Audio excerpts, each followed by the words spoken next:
I should have listened to the old woman at the gas station. Her weathered face and trembling hands should have been enough warning. But, like every other foolish writer chasing a story, I was too absorbed in my own ambition. My name is David Harrison, and this happened just 2 weeks ago in Death Valley. I need to write this down now while I still can. Before they come back for me again, the Airstream Bambi's ache hummed steadily as I pulled into Rhyolite Ghost Town's parking area. The desert sun was merciless, but I felt a strange chill as I caught my first glimpse of the abandoned bank building. Something about its hollow windows seemed to stare back at me. I'd visited countless haunted places before, but this was different. The air itself felt heavy with secrets. My research had pointed me to this location after I discovered old newspaper clippings about disappearances in 1908. The official records showed only 3 deaths in a mine collapse, but local legends whispered of many more. The worn leather journal in my passenger seat contained coordinates and notes about unexplored mine shafts. I was sure I'd found something special, something no other writer had uncovered. The old native woman at the gas station had grabbed my arm with surprising strength. "They still work down there," she had said, her dark eyes boring into mine. "They need someone to tell their story. But their price." She had stopped then, shaking her head and walking away. I had laughed it off, but now, as I set up my recording equipment, her words echoed in my mind.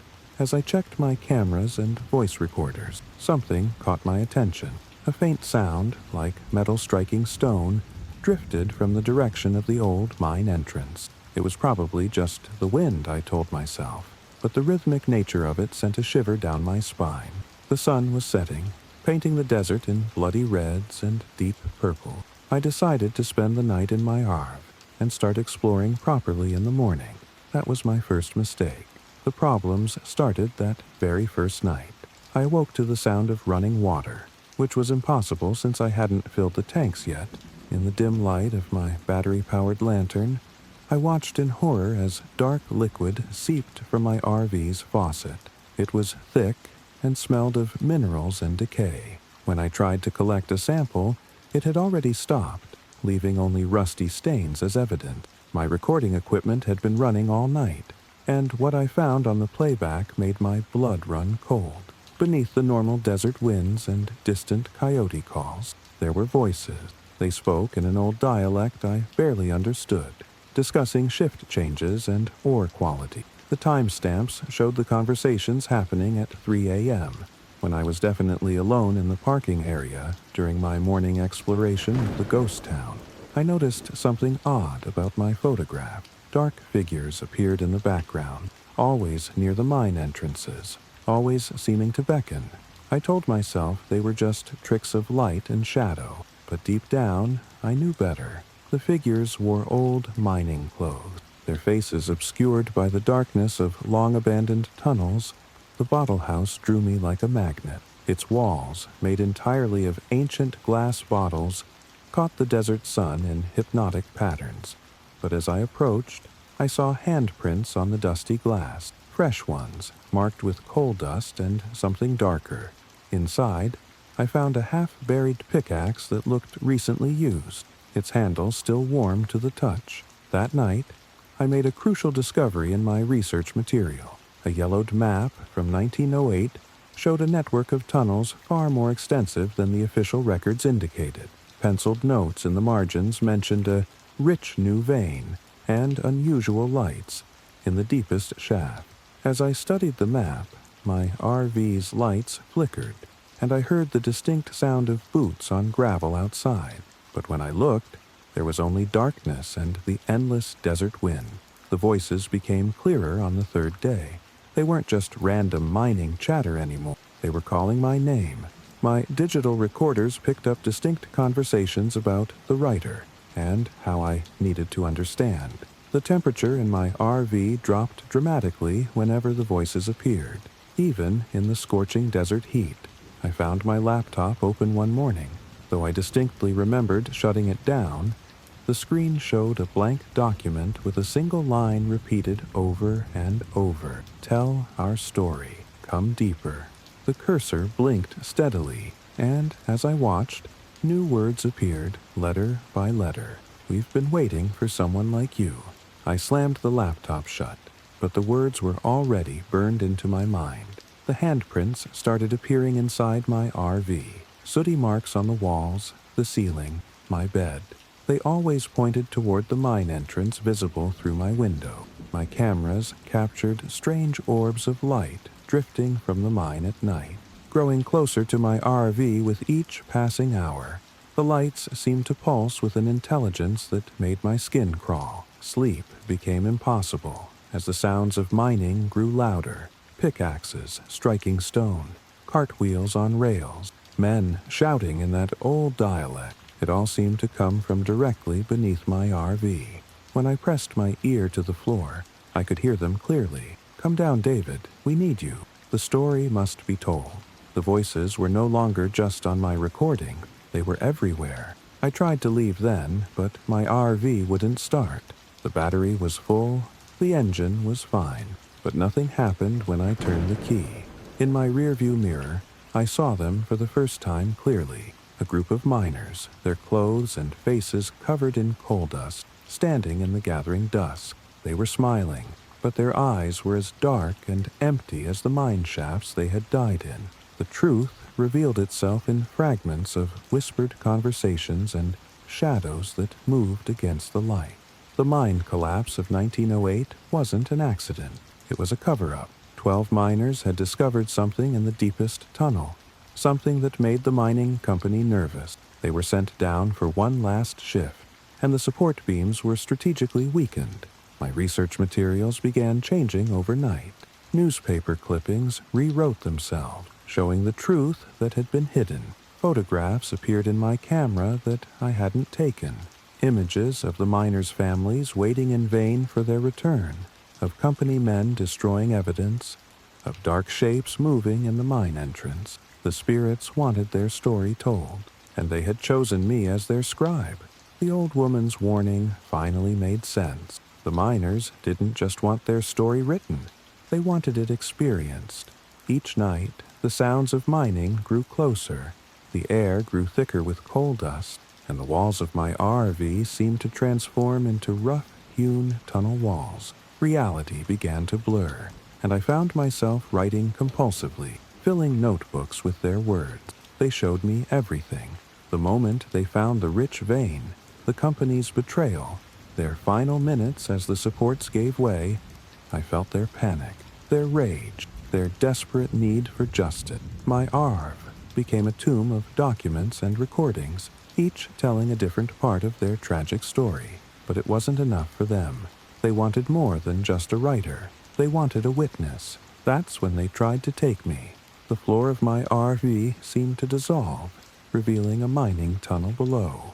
Ghostly hands reached up, their touch leaving burns on my skin. They whispered promises of exclusive stories, of truths no other writer had ever told. The air filled with coal dust, and I could feel the weight of the earth above me, pressing down, promising to keep me with them forever. I escaped, but not without paying a price. As I write this from my hospital bed, my hands still shake from the memory of their cold touch. The doctors say the coal dust in my lungs will eventually clear, but they can't explain the burns in the shape of handprints, or why I wake up screaming about collapsing tunnels and betrayed miners. My Airstream Bambi still sits in the Rhyolite parking lot. I won't go back for it. The last time I called the ranger station, they told me the RV is covered in handprints that can't be washed away, and at night, lights can be seen moving inside it, like miners' lamps in deep tunnels sometimes. People hear typewriter keys clicking from within, telling stories that should have stayed buried. The story the miners wanted to tell is now inside me, burning like a fever I can't shake. I find myself writing in my sleep, filling pages with their words in handwriting that isn't mine. My laptop keeps opening to blank documents that fill themselves with dark truths about that mine, about the company's betrayal, about what they really found in those deepest tunnels. I know they're not finished with me. Every night, I hear pickaxes in the distance, growing closer. My windows show desert views. Even though I'm in a city hospital, The walls of my room sometimes look like mine shaft walls, and the scent of coal dust fills my nostril. They're patient, these spirits of the deep. They know I'll return eventually. Their story demands completion. This is my warning to you. Stay away from Death Valley's ghost towns. Don't go looking for stories in abandoned mines. And if you hear the sound of pickaxes in the desert night, or see lights moving in dark tunnels, or find coal-dusted handprints appearing on your walls, run. Run before they choose you as their next scribe. Because once they have your name, once they've shared their story with you, they never truly let you go. They're waiting now in the depths below, and their story is far from over.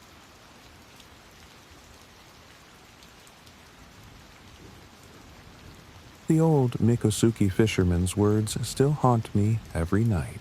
The waters are hungry during the full moon, he had said, his weathered hands gripping his fishing pole too tightly. They take the curious ones, the ones who look too deep. I should have listened, should have noticed how the other locals quieted when I mentioned my research. But grief and scientific curiosity are a dangerous combination. My Mercedes-Benz Sprinter felt like a fortress that first evening at Flamingo Campground. I had everything I needed, state-of-the-art monitoring equipment, underwater cameras, and my brother's research notes. The sunset painted the endless sawgrass in shades of orange and purple, and the calls of distant birds echoed across the water. Everything seemed perfect for my research. The humidity inside my RV was unusually high that night.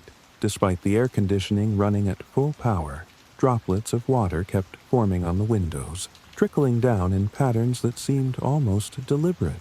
When I wiped them away, they reappeared moments later, always in the same strange, symmetrical design. I told myself it was just condensation, but deep down, I knew the patterns looked like the ancient Calusa symbols I'd seen in my brother's notes. Setting up my monitoring equipment that first night, I noticed something odd about the water reading. The salinity levels were fluctuating wildly, showing impossible spikes that shouldn't exist this far inland. My calibration checks showed no equipment malfunction. Something in these waters was different, changing in ways that defied natural law. I double-checked every sensor, every reading, but the numbers kept shifting, like the water itself was alive. The first underwater camera feed showed nothing unusual, just the dark waters and occasional fish. But when I reviewed the footage later that night, I noticed something strange in the background of every shot, a faint, greenish glow that seemed to pulse in rhythm with the water's movement. It was subtle, easy to dismiss, but it reminded me of the mysterious lights my brother had mentioned in his final research notes. That's when the tapping started, gentle at first, like raindrops on my RV's roof, but somehow coming from underneath. My second day started with a disturbing discovery. The water in my RV's tanks had turned brackish overnight, despite being filled with fresh water from the campground. When I ran the tap, tiny phosphorescent particles swirled in the stream, glowing with the same greenish tint I'd seen in the camera footage. The maintenance check showed no contamination source, no leaks, no explanation for this impossible change. The local rangers seemed unusually evasive when I asked about previous research in the area. One of them, younger than the rest, pulled me aside during my permit check. "Your brother," he said, his voice barely above a whisper. "He wasn't the first to disappear here. There are places in these waters that don't show up on any map." He walked away before I could ask more, leaving me with a growing sense of unease. My afternoon exploration yielded surprising data. The sonar readings revealed a network of underwater channels that didn't match any official survey. Deep beneath the surface, something had carved paths through the limestone, creating patterns that looked disturbingly intentional. As I mapped these channels, I realized they formed a spiral, drawing everything inward to a central point, a point that corresponded exactly with my brother's last known location. The water samples I collected seemed to change in their containers. Under the microscope, the phosphorescent particles moved against the current, arranging themselves into shapes that looked like ancient Calusa pictographs. when I cross-referenced them with my brother's notes. I found matches. They were forming words in a language that hadn't been spoken for centuries, a language that, according to legend, was used to communicate with something that lived in the deepest parts of the Everglades. That night, the tapping under my RV grew louder, more insistent. The water in the pipes began to hum, a low, resonant sound that made my teeth ache. My equipment recorded increasing aquatic activity around the vehicle, but the cameras showed only swirling patterns of bioluminescence, growing brighter with each passing hour. The humidity inside reached impossible levels, and salt crystals began forming on every surface, spelling out words I couldn't quite read. The third day brought the full moon, and with it, the water changed. The previously murky channels became crystal clear, revealing glimpses of stone structures deep below, structures that shouldn't exist in the soft limestone of the Everglades. My sonar revealed them to be part of a vast complex, a submerged city that predated any known civilization in Florida. The water seemed to pulse with a green light that emanated from the structures themselves. My brother's final notes started making terrible sense. He had discovered evidence of an aquatic entity the Calusa believed predated their civilization, something they called the Devorador das Profundezas. According to their legends, it slept in the deepest channels, awakening only when called by those who ventured too far into its domain. The patterns I'd been tracking weren't random movements. They were a summoning, and I had been unwittingly participating in it. The water pressure in my RV's pipes built to impossible levels, bursting in a spray that formed perfect spheres in the air, defying gravity. Each droplet contained the same swirling bioluminescence, and as they hung suspended, they began to arrange themselves into a three-dimensional map.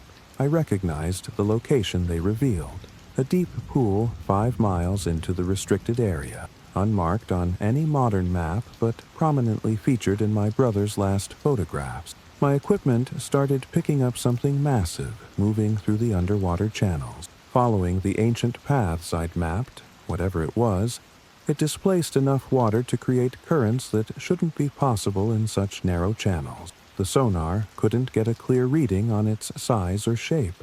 It seemed to shift and flow like liquid itself, but the energy readings were off the charts. Every sensor I had was screaming with data that contradicted known physics. The humidity in my RV reached saturation point, and water began condensing on every surface, running upward against gravity. The drops carried tiny organisms that glowed with that same green light, and under the microscope, I saw them forming and reforming into complex patterns. The same patterns found in ancient Calusa warnings about the thing that lived in the deep. As night fell, I could hear something moving in the water around my RV, something big enough to make the ground tremor with each pass. Everything changed when the full moon reached its apex. The water around my RV began to vibrate at a frequency that made my bones ache, and the bioluminescent organisms in my samples started pulsing in sync with it.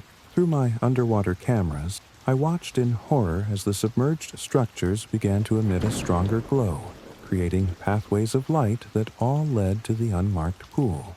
My brother's final research video played on my laptop without being prompted, his voice distorted.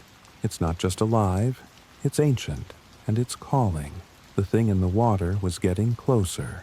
My sonar equipment showed it circling my location, each pass bringing it nearer to the surface. The water level in the channels began to rise impossibly fast, defying tide charts and weather patterns. I could see it now through the cameras, a massive, serpentine shape composed of swirling water and bioluminescent particles, its form constantly shifting but somehow maintaining a terrible symmetry. It moved with purpose, with intelligence. My RV's systems went haywire, electronics flickering, water tanks filling and emptying themselves, GPAs showing coordinates that kept changing to match ancient Calusa numerical system. The temperature dropped dramatically, and ice crystals began forming on my window, creating patterns that matched the underwater structure. Through the frosted glass, I saw something impossible. The The water outside was rising vertically, forming a wall around my vehicle. The entity revealed itself fully then, not just a creature, but a living mass of water filled with countless bioluminescent organisms, all moving in perfect synchronization to create a form that constantly shifted between serpent, spiral, and something that resembled ancient Calusa depictions of their water deity. It surrounded my RV completely, and through the crystalline wall of water, I saw other shapes suspended within it, remnants of previous researchers, preserved like specimens in amber. I saw my brother there, suspended in the liquid mass, his form perfectly preserved but changed, his skin now translucent, his eyes reflecting the same green light as the ancient thing that had taken him.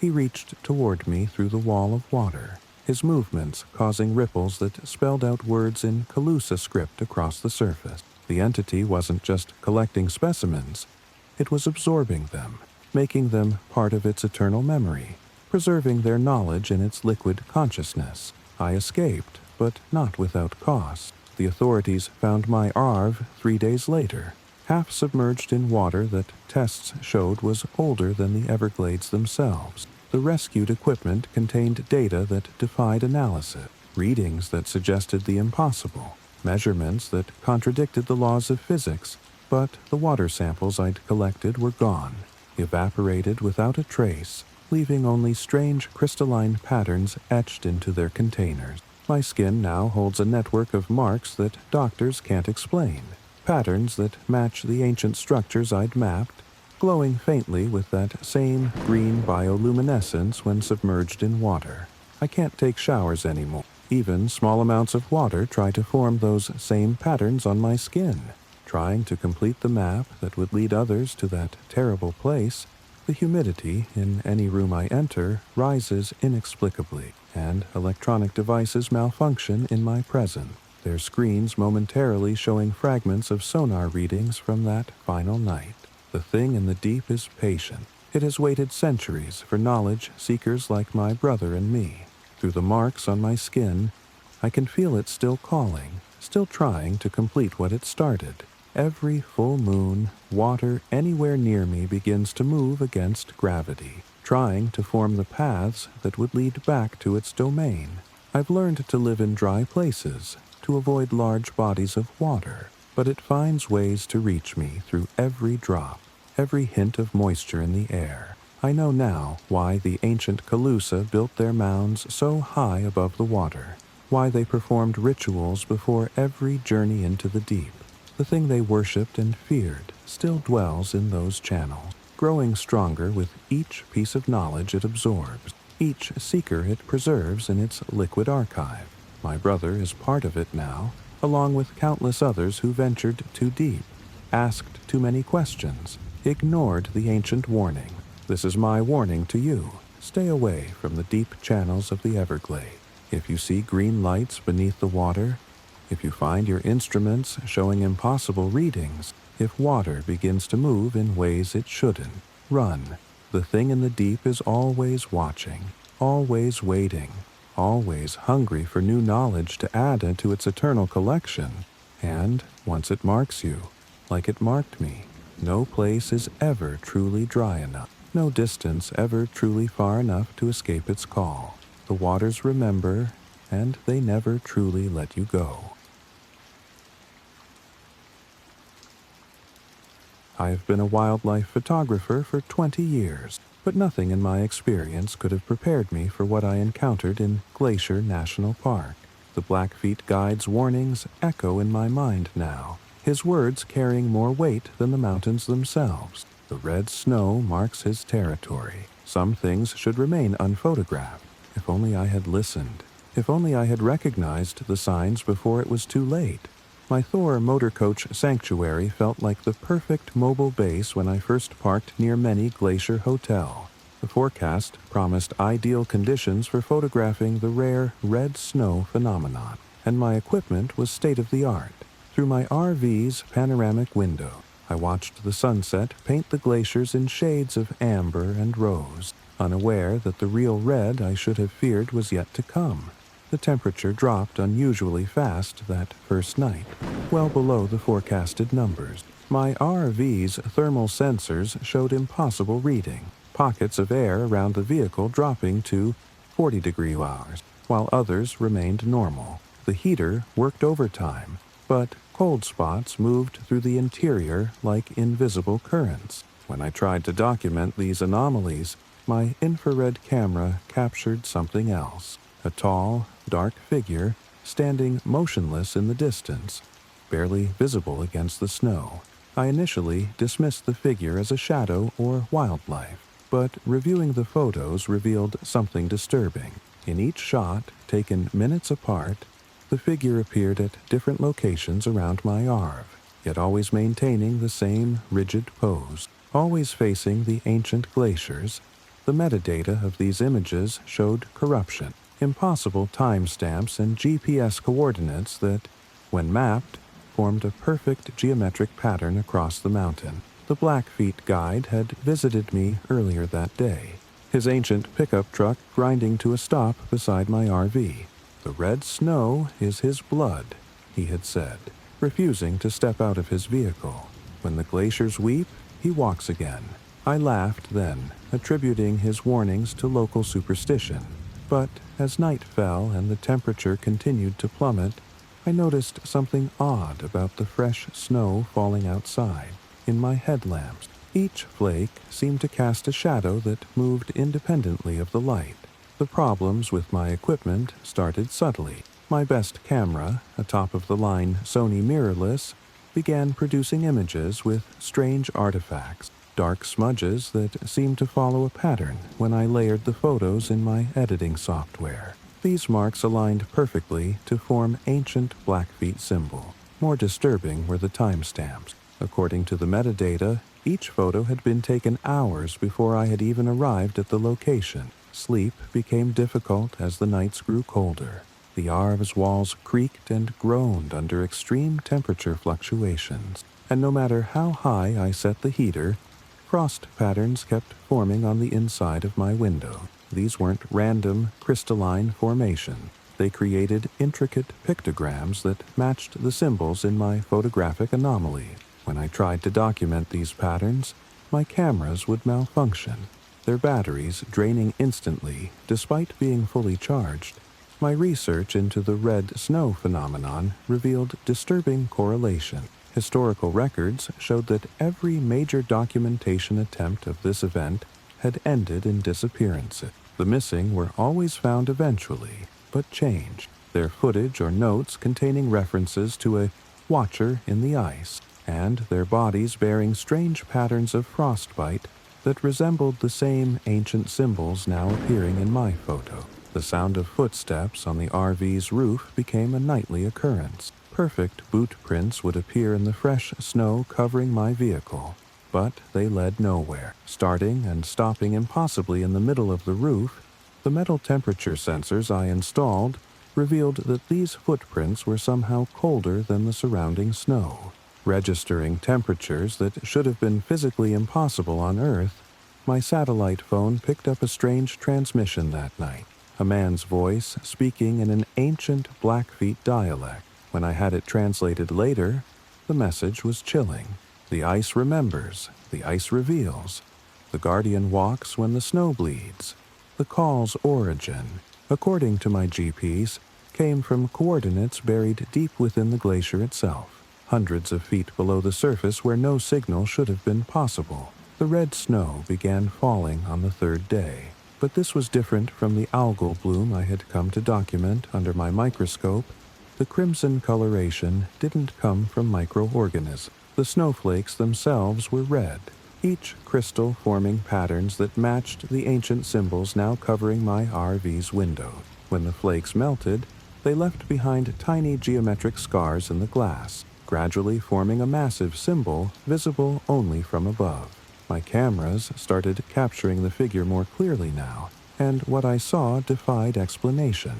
It stood impossibly tall, its form composed of swirling snow and ancient ice, with depths that seemed to contain the frozen remains of those who had come before me. Through my longest telephoto lens, I could see other photographers' equipment embedded in its crystalline form, cameras and tripods from different eras, all preserved in perfect clarity within its transparent body.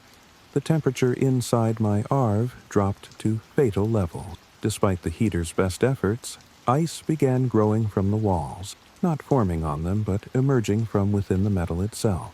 The crystals grew in geometric patterns, creating three-dimensional maps of the glacier's depths. Hidden in these formations, I found images of past events, like windows into time itself, showing the fate of others who had tried to document the red snow phenomenon. My research equipment revealed impossible data about the glacier's composition. Core samples showed ice layers that predated the formation of the mountains themselves, containing organisms that should have been long extinct. But most disturbing were the human elements found at impossible depths, cameras and equipment from every era, all arranged in the same geometric patterns I now saw forming in my own RV. That night, my satellite uplink captured one final image before failing completely, a thermal scan of the glacier that revealed a massive humanoid form within the ice, its body composed of layers that dated back millions of years. The Blackfeet legends spoke of a guardian that was as old as the mountains themselves, that collected and preserved those who dared to witness its true nature. As I studied the scan, I realized with horror that the figure was moving, not through the ice, but with it. The entire glacier was its body, and it was awakening. The truth revealed itself in layers, like the ancient ice cores I had studied.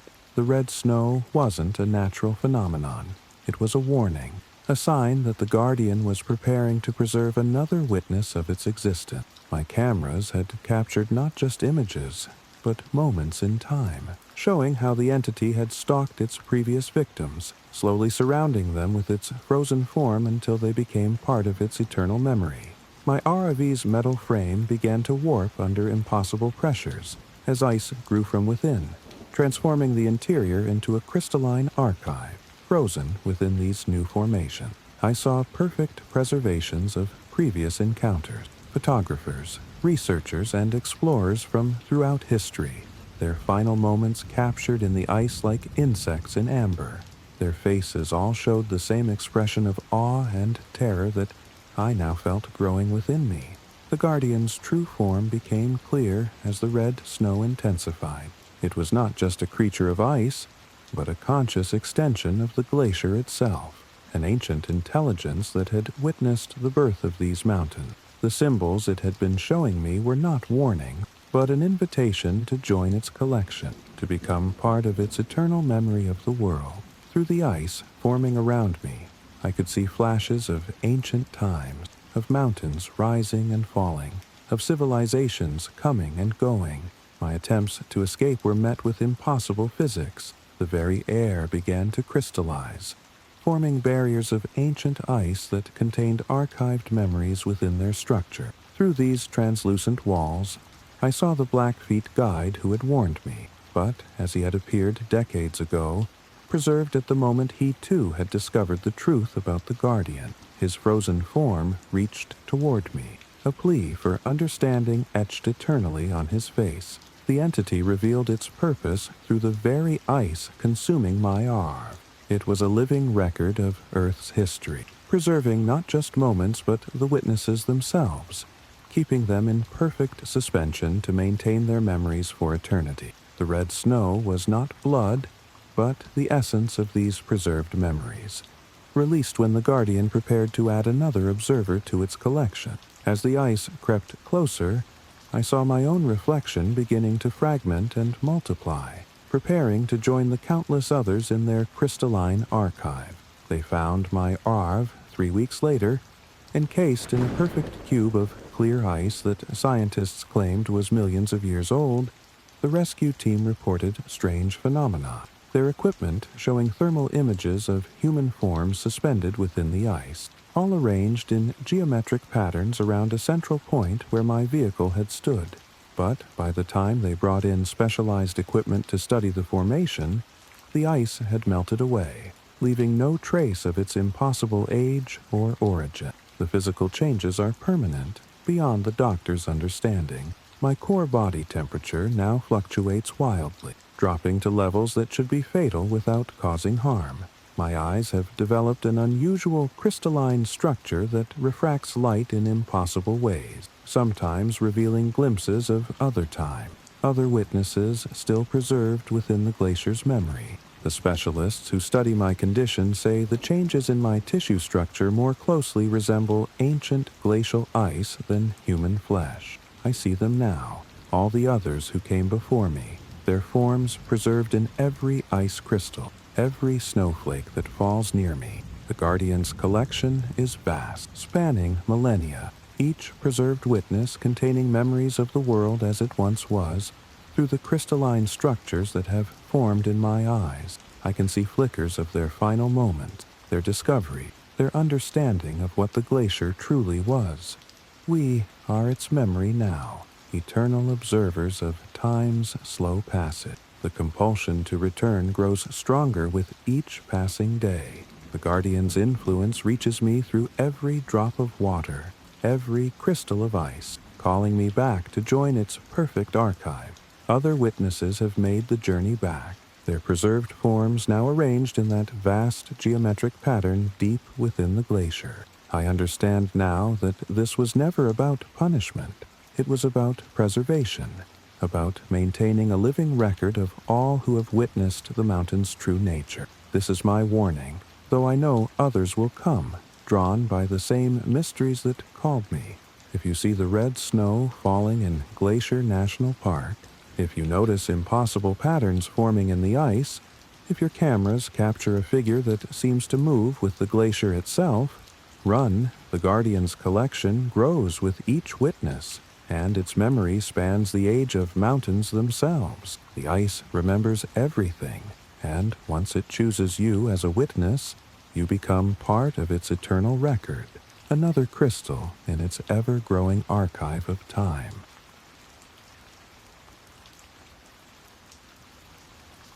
I should have taken the old Cahuilla woman more seriously. The stars speak differently here, she had said, her weathered hands tracing ancient patterns in the desert sand outside the visitor center. Some conversations should remain unfinished, but after losing my career over my theories about stellar anomalies, I was desperate to prove I wasn't crazy. Now I know there are worse things than being wrong, like being right about something you never should have discovered. My Airstream Atlas felt like a mobile observatory that first evening at Queen Valley. I had everything I needed: high-powered telescopes, spectrometers, long-exposure cameras, and years of research notes. The sunset painted the Joshua trees in shades of gold and purple, their twisted forms casting long shadows across the desert floor. The portal stone loomed nearby, its weathered surface reflecting the last rays of daylight in ways that seemed to defy natural law.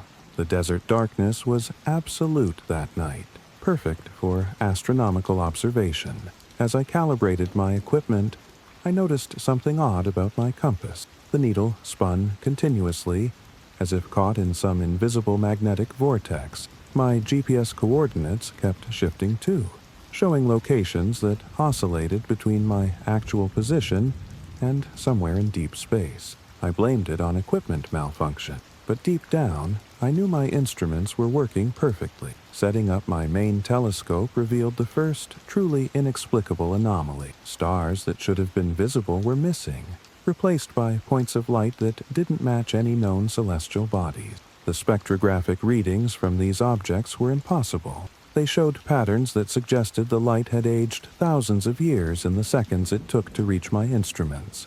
When I checked my star charts, I realized with growing unease that the entire sky had shifted, as if I were observing it from a completely different point in space and time. That's when I first noticed the markings on the portal stone beginning to react to the starlight. Weathered grooves that I had assumed were natural erosion patterns started to align with specific stars, creating a complex network of light and shadow that moved against the rotation of the Earth. My cameras captured it all, geometric patterns forming in the sky above the stone, like a vast cosmic circuit slowly coming to life. The humming started then, a low frequency that seemed to emanate from both the ground and the stars themselves. My second day brought impossible discovery. The star charts I'd drawn the previous night didn't match any known configuration, yet when I ran them through my analysis software, they formed coherent patterns, not random stellar distributions, but organized systems that seemed to pulse with mathematical precision. The computer identified these patterns as potential language markers, similar to theoretical models used in SETI research. The portal stone's surface had changed overnight. New markings had appeared, precise geometric patterns that couldn't have been carved by human hands or natural erosion. When I overlaid my star charts onto photographs of these markings, they aligned perfectly. The stone was a star map, but not of any sky visible from Earth. My cameras captured a strange distortion around the stone, like heat waves, but moving with deliberate purpose, forming and reforming into shapes that tickled the edge of comprehension. The radio telescope I'd brought began picking up signals that defied explanation, not the usual cosmic background radiation, but focused beams of information coming from stars that shouldn't exist. The patterns matched the markings on the stone, creating a feedback loop of data that caused my equipment to behave erratically. Each signal seemed to trigger a response from the stone, its surface glowing faintly with colors that had no place in the natural spectrum. My Airstream's electronics started responding to these signals. Screens flickered with symbols matching those on the stone, and my research computer began processing data I hadn't input. The GPS now showed my location as simultaneously in Joshua Tree and in various points across the galaxy. The metal walls of my RV vibrated in harmony with the signals, creating acoustic patterns that made my teeth ache and my vision blur. That night, I discovered the true purpose of the portal stone. It wasn't just marking a location, it was a receiver, part of an ancient network of similar stones across the desert. Through my telescope, I could see energy patterns connecting it to other formations, creating a vast geometric web visible only when certain stars aligned overhead. The Cahuilla woman's warnings began to make terrible sense. These stones were waiting for someone to complete a circuit that had been dormant for millennia. The third night brought the anticipated stellar alignment, but what I witnessed wasn't just an astronomical event. The stars above the portal stone began to move independently of the Earth's rotation, forming configurations that pulsed with intelligent purpose. Through my telescope, I saw what looked like windows opening in the fabric of space itself, revealing glimpses of impossible architectures and entities that defied description. The markings on the stone were no longer static. They flowed like liquid metal. Responding to the stellar movements above, my spectrometer readings showed that the stone was somehow bending light around itself, creating a gravitational lens effect that should have been impossible for an object of its size. The air around it rippled with energy patterns that matched exactly the anomalous stellar signatures that had cost me my academic career. The observers revealed themselves gradually, not as physical entities but as distortions in space-time that my instruments struggled to record. They existed in the angles between stars, in the spaces where light bent unnaturally. My cameras captured partial images, geometric forms that seemed to fold through dimensions beyond human comprehension, leaving trails of quantum data that corrupted my equipment but confirmed every theory I'd proposed about abnormal stellar patterns. My research computer began translating the signals without any input from me. The patterns formed a mathematical language so complex it crashed my systems repeatedly, but fragments came through. They had been watching humanity's development, using the ancient stone networks as monitoring station. The portal stone wasn't just a receiver, it was a terminal in a vast network of observation posts spanning the galaxy, and I had accidentally logged in. The vibrations in my ARV reached critical levels as the alignment peaked. Metal surfaces rippled like water, and the laws of physics seemed to break down inside the vehicle. Gravity fluctuated wildly, and time itself began to stutter and skip. Through my windows, I could see the observers more clearly now, their forms suggesting geometries that shouldn't exist, their presence bending reality around them like paper folding into impossible shapes. They had noticed my observations, and now they were observing me. Everything changed when the alignment reached its apex. The portal stone transformed into something that seemed to exist in multiple dimensions simultaneously, its surface becoming a window into spaces that human minds weren't meant to comprehend. My instruments recorded data that contradicted every known law of physics, showing energy patterns that suggested the stone wasn't just connecting to distant stars, it was connecting to different points in time and space simultaneously. The observer's communication became clearer, but understanding brought its own horror. They weren't just watching, they were cataloging, collecting data on every civilization that developed near their monitoring station. I saw images of other worlds, other observers who had made the same discovery I had, all preserved in some vast cosmic archive. My equipment showed me fragments of their fates. Some joined the network willingly. Others tried to resist the knowledge they'd gained. My Arv became a conduit for their presence. The metal walls thinned in places, becoming transparent to wavelengths of light that shouldn't exist. Through these new windows, I saw layers of reality peeling away like onions, revealing the true nature of space and time. The observers existed in all these layers simultaneously, their consciousness spanning dimensions in ways that human language couldn't describe.